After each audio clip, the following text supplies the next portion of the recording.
I did fail to mention one thing. My schedule's changed this week. Gary and I are going to a conference on Friday and Saturday. So I had planned on doing my day off tomorrow, and I still will. CCS, Crossville Christian School, whom that's who the Warlocks, that's where the kids attend. And I'm on the board there, as is Liz. I'll probably spend Tuesday, Wednesday, maybe even part of Thursday, just working with staff and kids and counseling them in the midst of this. But I will take off tomorrow, so don't try and find me. And I'll probably just be recharging my batteries, but yeah. Well, that's there too, but just girding myself up for what comes. What do you think you could do with one of these?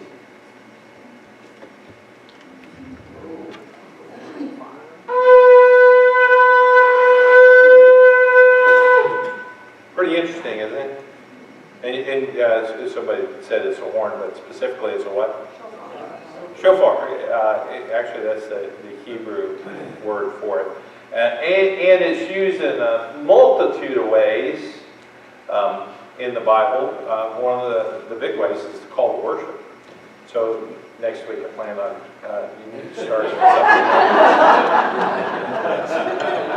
Yeah, I do have two. I've got a little one. I got one this big. That's what I could afford because they're not cheap. And in the church in Montana, I kind of talked about that's all I could afford. So that year, the church got me for pastor appreciation. They got me this one, and those aren't cheap. That's a real rabbi sanctified shofar. We're going to talk about not what we can do with something as simple as that, but really what God does through us. You know, I told you last week that we were going to talk about money this week, and the title, this is not Connie's fault. I warned you guys that with this series I was going to change the titles probably at the last minute, and I did on this one. I changed it to treasures. So we're going to talk about treasures this morning. And our core passage is Matthew chapter 6. This section, the ALTtitude series, goes with our Core52. But specifically, we're looking at the Sermon on the Mount. And so Matthew chapter 6, verse 19, we've got 3 verses for our core passage this morning. And as part of that Core52 book, if you're doing the book. But Matthew chapter 6, verse 19 goes like this. Do not store up for yourselves treasures on earth, where moths and vermin destroy, and where thieves break in and steal. But store up for yourselves treasures in heaven. And remember, you're supposed to be memorizing these things, by the way. Store up for yourselves treasures in heaven, where moths and vermin do not destroy, and where thieves do not break in and steal. Big contrast, big difference. And then this is the verse that drives it all home. For where your treasure is, there your heart will be also. So this morning, just for application, just to illustrate the passage, we're going to come back to this thought later on, but just to illustrate it, we're going to go to an Old Testament passage, and we're going to go all the way back to the book of Joshua. So go ahead and flip back to Joshua. We'll start in chapter 5 and go from there. But there's 2 guys who meet in the section we're starting on. There's this guy named Joshua. I don't know if you've heard of him or not. Maybe you've read the Bible once or twice. But you find him in the book about him, Joshua. You also find him in the first 5 books, or part of the Pentateuch. He shows up with a guy named Moses, doesn't he? And by the time we get to Joshua chapter 5, verse 13, he is commander of the Israelites. And specifically, he's commander of the army. He's leading the Israelites. He's taken the title from Moses because Moses couldn't go into the promised land. Joshua could. He was one of the 2 spies. Joshua and Caleb, if you remember, there were spies that they sent into the promised land, and they had a lack of faith. 2 guys didn't. They said, let's go in and do what God told us to do. And so God says, I'll tell you what we'll do. You guys cool your jets for about 40 years until everybody dies off other than these 2 guys. And then you can go into the land of Canaan because you're short on faith. So by this time, all of that's taken place. A new generation is raised up. Moses is gone off. He's gone. He's passed away. And Joshua is in charge of Israel at this point. Now, when Joshua was near Jericho, he looked up and saw a man standing in front of him with a drawn sword in his hand.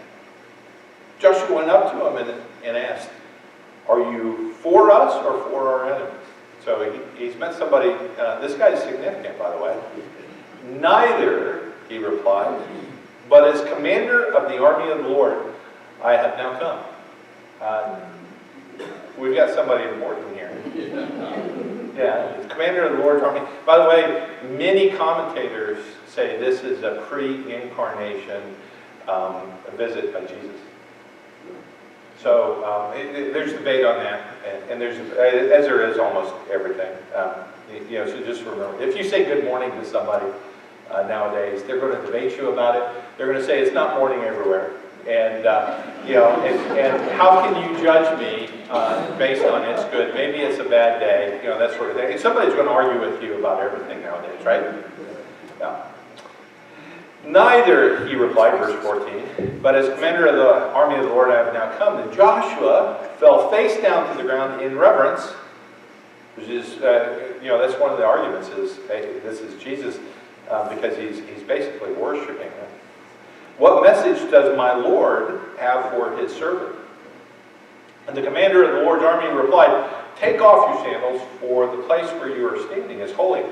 And Joshua did so. Now the gates of Jericho were securely barred because of the Israelites. No one went out and no one came in. Then the Lord said to Joshua, see, I have delivered Jericho into your hands, along with its king and its fighting men. March around the city once with all the armed men. Do this for 6 days. Have 7 priests carry trumpets of ram's horns, and the Hebrew word is shofar. So how many priests? 7. And now you got to pay attention to what's going to happen with just 7 of these. The armies just marching around. Does it say, lay onslaught to the walls? And the walls are big. You could ride chariots across the top of the walls. I mean, this is a big place. It's a mighty place. Have 7 priests carry trumpets of ram's horns in front of the ark. On the 7th day, march around the city 7 times with the priests blowing the trumpets. So can you imagine 7 of these horns? And they do it better than I do. I was going to practice this morning, but I was taking those phone calls this morning. So so I didn't get to. You do have to practice. You got to get your lips just right.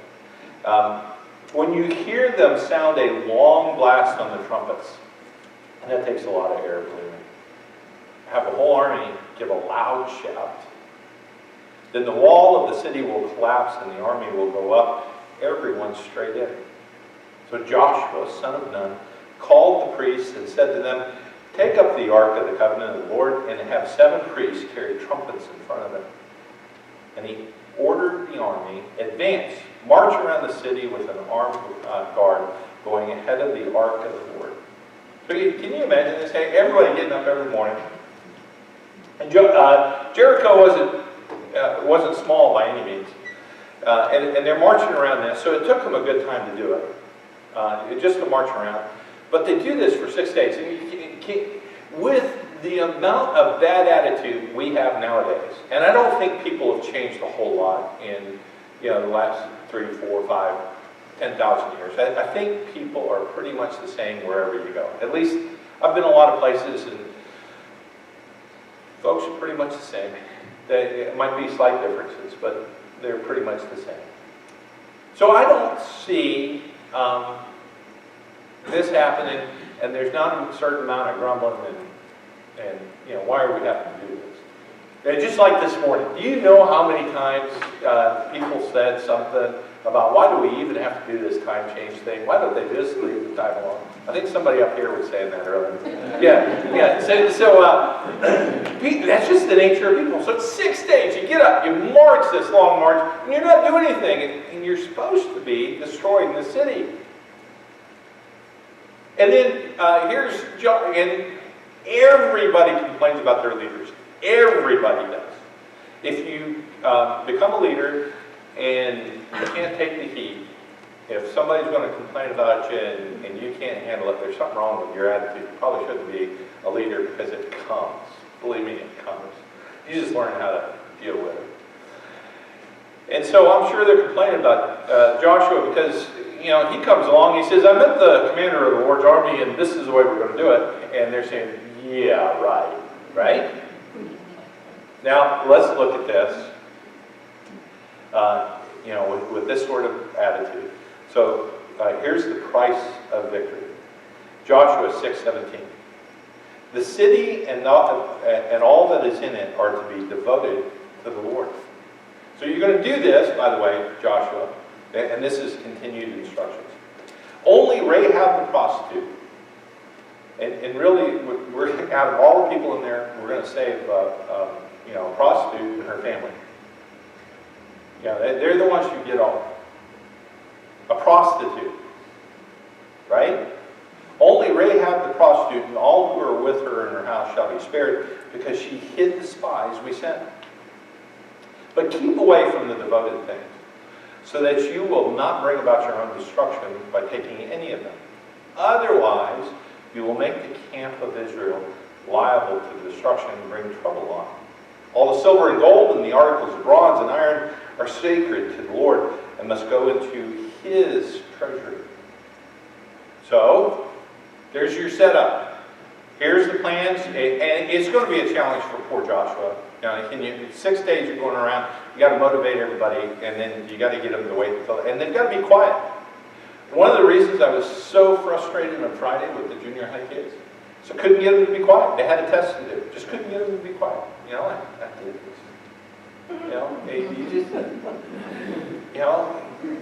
Can you imagine 6 million people that you're trying to do that with? Now, let's look at victory, Joshua 6:20. When the trumpet sounded, the army shouted, and at the sound of the trumpet, 7 of those, going boom, when the men gave a loud shout, and here it is, the wall collapsed. So everyone charged straight in, and they took the city. Now, just so you know, what's God's motivation for this? Did anybody do anything, really? No. I mean, if you march around the city for 7 days, and the only thing going for you is 7 trumpets, even the dumb among us, and there always are some, they're going to conclude, we didn't do anything to deserve this, or we didn't do anything to merit this. Those walls came down. This must be a God thing, right? Do we see God things sometimes? And we just kind of, even though we talk about them all the time, aren't there times that we just kind of say, oh, that's a God thing? The goosebumps, the whole 9 yards. No, that's the whole purpose of this. But now look what happened. We got our however. Chapter 7, verse 1. However, but the Israelites were unfaithful in regard to the devoted things. Achan, son of Carmi, the son of Zimri, the son of Zerah, of the tribe of Judah, took some of them. Now, really think about this. It doesn't just name him. It tells who dad is, granddad, great-granddad. I mean, we're going to put the family business out there. His name is going to be Mud. And we're going to let everybody know just who he's related to, too, right? So, Achan, son of Carmi, son of Zimri, the son of Zerah, of the tribe of Judah, took some of them. So the Lord's what? Burned against Israel. Now Joshua sent men from Jericho to Ai, or Hai, which is near Beth-Aven, to the east of Bethel and told them, "Go up and spy out the region." So the men went up and spied out Ai. When they returned to Joshua, they said, "Not all the army will have to go up against Ai." So, we marched around mighty Jericho, 50-foot walls, all this stuff is going for them. We marched around and we just blew some trumpets, the walls fall down, we go in and take the whole place. We don't need that big a crowd for Ai. Here's what we need to do. Not all the army will have to go up against Ai. Send 2,000 or 3,000 men to take it, and do not weary the whole army. For only a few people there, this is going to be easy. You can coast on this. So about 3,000 went up, and they were routed by the men of Ai, who killed about 36 of them. They chased the Israelites from the city gate as far as the stone quarries and struck them down on the slopes. At this, the hearts of the people did what? Melted in fear and became like water. So let's talk about this for just a second. Jericho, mighty city, commander of the Lord's army, says you can take it and it's going to be easy for you. They still had to fight. I mean, they had to run into the city. They had to vanquish the people. They had to, set fire to it, the whole 9 yards. There was stuff they had to do. Ai is not even a good comparison to Jericho. It should have been easy. And so it's no wonder Joshua, he's just calling out the Lord, what's going on? What's happening? We blew trumpets. And Jericho's walls fall down. We send 3,000 guys into a small little town. It should have been easy, and it's obvious you're not with us this time around. So look at Joshua chapter 7, verse 10. The Lord said to Joshua, "Stand up. What are you doing down on your face?" Now, here's the simple of it. Israel has sinned. They have violated my covenant. This is news to Joshua, which I commanded them to keep. They have taken some of the devoted things. They have stolen. They have lied. They have put them with their own possessions. That is why the Israelites cannot stand against their enemies. They turn their backs and run because they have been made liable to destruction. I will not be with you anymore unless you destroy whatever among you is devoted to destruction. It was either supposed to burn up or was supposed to go to God. Nothing in between. And somebody in your midst has some of that stuff. Go consecrate the people. Tell them, consecrate yourselves in preparation for tomorrow, for this is what the Lord, the God of Israel, says. They are devoted things among you, Israel. You cannot stand against your enemies until you rid them. And so they do. You know the rest of the story if you've read it. They find out it's Achan. It's not a good thing for him. They not only stone him and his family, they set them on fire. They burn everything up. And he stole something simple. He saw this pretty thing. And he decides to take it. He's just, he's drawn to something that was attractive. And it was supposed to be set aside for God. Is he any weirder than any of us? I mean, really, if you take and you think about Achan, aren't we all a little like that? Aren't there some things, if you really had to admit it, haven't there been times in the past you just kind of, the things of this world are, they're pretty attractive. And if I'm really honest, I have to admit to you, there's been times in my life, some of what should have gone for God didn't go for God. It went for my own pleasure. It went because I was hunting my own stuff.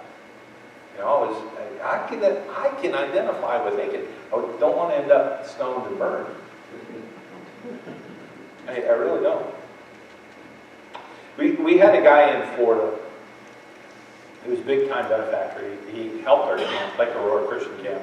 It was one of 4 camps that we had in Florida. And 100 of our churches benefited the camp, but one or two people in particular really benefited the camp. I was president of the board, and we had on all our paperwork, we had this phrase: "If God is your partner, make your dreams big." And that was a quote by this man. He was pretty humble. I've told this story before. You've heard it. It bores you too bad. Literally, I've seen him weep writing $1 million check because he wanted to write it for two. And he couldn't. But his big idea was, man, if God is your partner, make your dreams big. And isn't that the story of Jericho? I mean, God was their partner. Make your dreams big. Who's going to knock down walls with 7 trumpets? Right? So with that in mind, look at Matthew 6 again. Do not store up for yourselves treasures on earth, where moths and vermin destroy, but where thieves break in and steal. Store up for yourselves treasures in heaven, where moths and vermin do not destroy, and where thieves do not break in and steal. For where your treasure is, there your heart will be also. And maybe some of you are here this morning and you're just thinking, Rick, why are you using an Old Testament passage to illustrate a New Testament principle? Because, man, the Old Testament is kind of dark, isn't it? And isn't it, I mean, it's brutal, isn't it? They go into this, in both cities, they're supposed to destroy everybody.